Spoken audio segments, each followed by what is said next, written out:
New York Mayor Zohran Mamdani scrapped his plan to raise property taxes in New York after a last-minute cash infusion from Kathy Hochul. The governor, who has a re-election battle of her own to win, has greenlit $4 billion to New York City to fill its lofty budget gap. Mamdani is declaring victory. Watch. I'm proud that together we have answered a call New Yorkers have rallied around for years.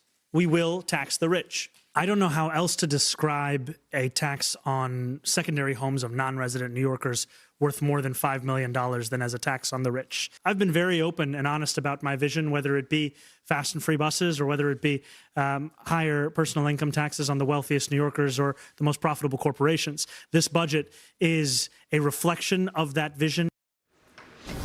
Bernie Sanders congratulated him for balancing New York's budget with no mention of Kathy Hochul's $4 billion life preserver. No mention of the $2.3 billion in deferred pension payments needed to make the budget math work. Mike, your thoughts?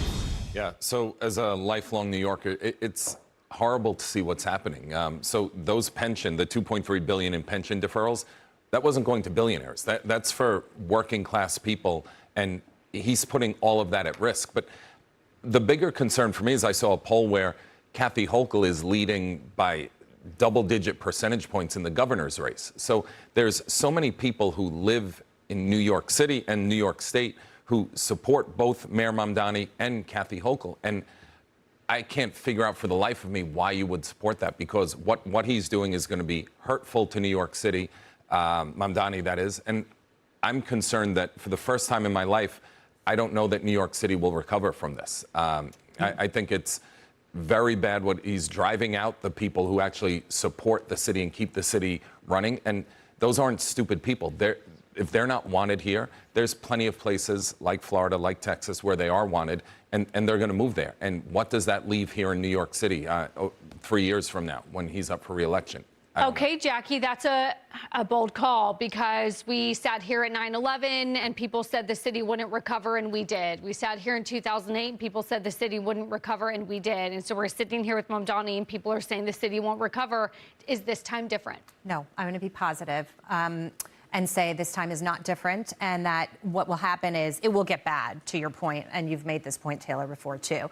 It will get very bad, and then there sort of will be a resurgence of people understanding that it's not sustainable. The pendulum will then swing, and then the city can get rebuilt up again. I'm not going to say never, because I don't count New York out, even though I'm not enjoying living here. And Mamdani, in that quote, saying this budget is a reflection of that vision, which was we will tax the rich, it's sending people rushing for the exits. Consider this, all the people that left during COVID, all the people he's going after now that might not have left or had that second property that now are going to make the decision and say, okay, time's up, can't do it anymore. And then you have people like us who are left here too, because we work here, and so it's difficult to move far away to some red state that's going to give us a tax break. But having said that, I mean, I can only speak for myself and say I spend less and less time here. I spend as little time here as I possibly can, and I try to get out of the city because quality of life is so terrible. But the minimal amount of time that I'm spending here also has an impact of how much, I'm not going to the theater, and I'm not going to restaurants, and I'm not doing things like that keep the economy and the small businesses up as well. And so I just think that he can keep doing this. He can double down. Kathy Hochul can support it. But ultimately, if they get what they want, it's not sustainable. We'll have to suffer. And then you go from there. I have a bond question. I'm saving that for Brian. Yes, all of a sudden, he loves bond yields. Expert. So, Jerry, first, before I do that, I wanted to come to you. One of my questions yesterday that I posed was, outside New York City, when do people in New York State start to look at the $4 billion transfers every year? The last 2 years, New York State has transferred to New York City $8 billion. And then when do those people start to question, like, wait a minute, we keep sending billions of dollars to New York City, and I'm in upstate New York. What do I get? That's money for my park, my school, my road, my bridge. Does any of that start to matter? Well, I heard you ask that yesterday in the show. I was listening, and I thought, in reality, I mean, what tends to happen is that New York City gets a free pass for some reason, and there's very little backlash in an organized fashion from the rest of the state. At some point, yes, that could happen, but we're not there yet, I don't think. You know, I agree with Jackie. It's a tough place to live here, no matter how much money you earn, right? But you know what I think is funny about this whole situation is that Hochul is like Mamdani's super wealthy aging aunt who's just giving her nephew a few extra dollars because he really, really needs it, and he's been spending badly. He's never walked back the stuff he wants to do here in New York City. That's what I find frustrating.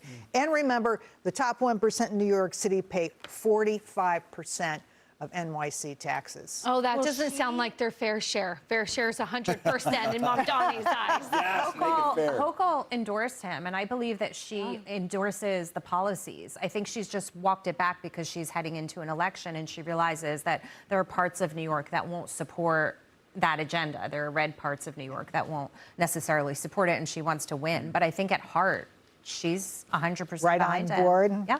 So, Brian, then I come to you. New York City bond spreads are up about 10 to 15 basis points, a little bit wider on some credit concerns. Still strong, about AA, but you had three, Moody's, Fitch, and Kroll, revised New York City's from stable to negative, just meaning that in the next couple years, we're going to be looking and watching, and then maybe we think about a downgrade. Your thoughts?